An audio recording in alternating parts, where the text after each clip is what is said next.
Okay, so if you've been watching the vlog, watching this channel for any amount of time, you will know I am a huge fan of Doctor Who. It is one of my favorite series. It's a series that means a lot to me, has, carried me through some very difficult times. I just love Doctor Who. As much shit as there is in the series, I love it to death. I'm a huge fan. But here's the thing. There's actually a huge part of Doctor Who, a huge bundle of content that I've never actually seen or engaged with. Um, you might be thinking, oh, you've never listened to the Big Finish audio dramas. I haven't. Um, but that's not it. You see, other than a few select stories here and there that I've watched throughout the years, I've never watched Classic Who. And that's the if you're unfamiliar with Doctor Who, that's the original show. I've only watched the revival series, which started in 2005, um, and I love it to death. But from 1963 to I think it ended in '89, uh, was the original run, the first seven Doctors. And other than so I've seen some episodes, some stories here and there. Other than those, I haven't seen the vast majority of the stories. I know very little about what happens in them.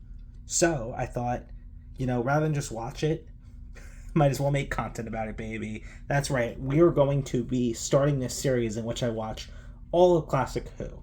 Now, that's a statement that's hard to make because a lot of early Classic Who is missing because during production, the BBC would often, tape over things, discard things to make room for new content because these episodes were treated as disposable, released on TV, and then it's gone.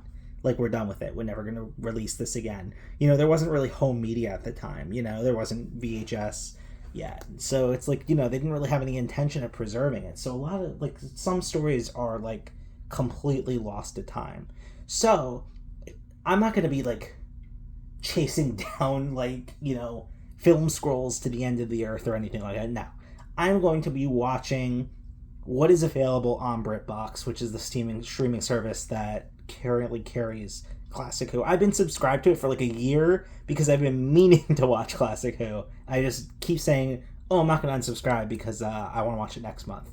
And other than buying, like, there's a lot of DVD box sets out there that are like prohibitively expensive. That's really BritBox is really your only friend here in terms of watching Classic Who. So I'm going to be watching whatever's on BritBox. So if you're interested, go look up what's on there, and that's the stories I'm going to be consuming.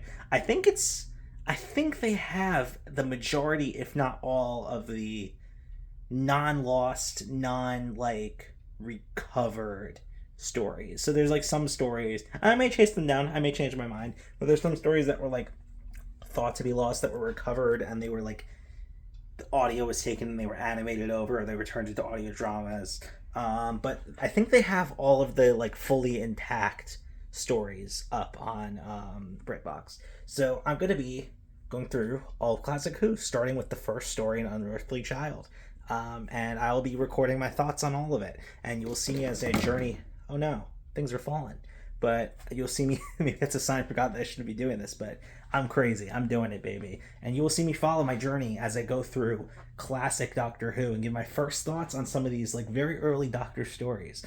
And I'm excited. I'm really excited. I'm really excited, especially for when we get to like the fourth and fifth Doctor stuff, because that seems to be like what I'm most interested in.